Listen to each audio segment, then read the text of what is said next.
اعوذ باللہ من الشیطان الرجیم بسم اللہ الرحمن الرحیم۔ صحیح بخاری کی حدیث نمبر 1899۔ حضرت عائشہ رضی اللہ عنہا سے روایت ہے، انہوں نے فرمایا کہ جب رسول اللہ صلی اللہ علیہ وسلم مدینہ طیبہ تشریف لائے تو حضرت ابو بکر اور حضرت بلال رضی اللہ عنہ کو بخار آ گیا۔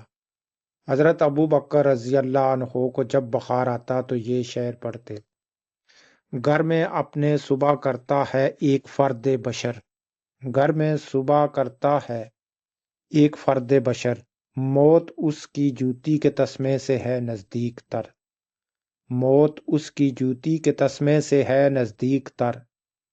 حضرت بلال رضی اللہ عنہ کو جب بخار اترتا تو با آواز بلند یہ شعر کہتے: کاش پھر مکہ کی وادی میں رہوں میں ایک رات، کاش پھر میں مکہ کی وادی میں رہوں ایک رات، سب طرف اگے ہوں وہاں جلیل و ازخر نباتات، سب طرف اگے ہوں وہاں جلیل و ازخر نباتات۔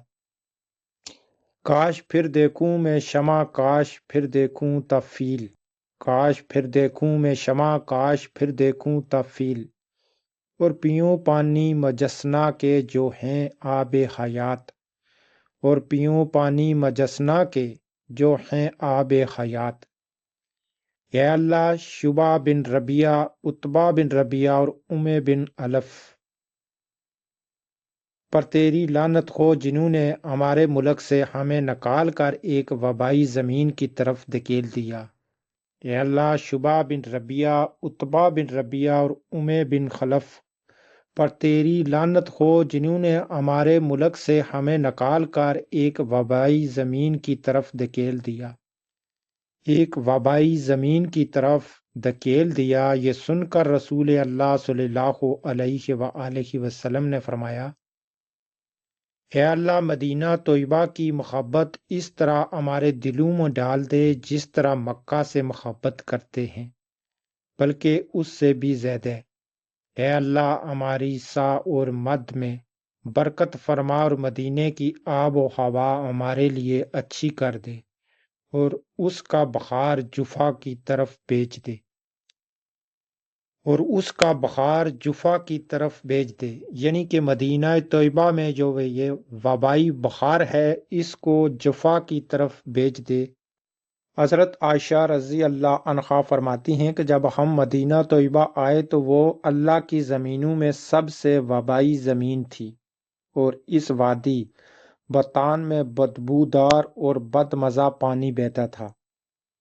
حدیث کا فوائد: رسول اللہ صلی اللہ علیہ وآلہ وسلم مکہ سے ہجرت کر کے مدینہ طیبہ تشریف لائے تو اس وقت مدینہ طیبہ ایک سخت وبائی آب و ہوا کی لپیٹ میں تھا، چنانچہ مدینہ طیبہ میں آنے والے سخت بخار میں مبتلا ہو جاتے۔ رسول اللہ صلی اللہ علیہ وآلہ وسلم کی دعا سے یہ وبا جفا منتقل ہوگی، جو اس وقت مشرکین کی بستی تھی، اور مدینہ طیبہ نہ صرف آب و ہوا بلکہ ہر اعتبار سے جنت کا نمونہ بن گیا۔ الغرض آج مدینہ طیبہ کی ہر بستی بابرکت، جس سے ساری دنیا کو فیض پہنچتا رہا ہے۔ حضرت عائشہ رضی اللہ عنہا فرماتی ہیں کہ جب ہم مدینہ طیبہ آئے تو وہ اللہ کی زمینوں میں سب سے وبائی زمین تھی، اور اس وادی بوتان میں بدبودار اور بد مزہ پانی بہتا تھا۔ حدیث کا فوائد: رسول اللہ صلی اللہ علیہ وآلہ وسلم مکہ سے ہجرت کر کے مدینہ طیبہ تشریف لائے تو اس وقت مدینہ طیبہ ایک سخت وبائی آب و ہوا کی لپیٹ میں تھا، چنانچہ مدینہ میں آنے والے سخت بخار میں مبتلا ہو جاتے۔ رسول اللہ صلی اللہ علیہ وآلہ وسلم کی دعا سے یہ وبا جفا منتقل ہوگی، جو اس وقت مشرکین کی بستی تھی، اور مدینہ طیبہ نہ صرف آب و ہوا بلکہ ہر اعتبار سے جنت کا نمونہ بن گیا۔ الغرض آج مدینہ طیبہ کی ہر بستی بابرکت ہے، جس سے ساری دنیا کو فیض پہنچ رہا ہے۔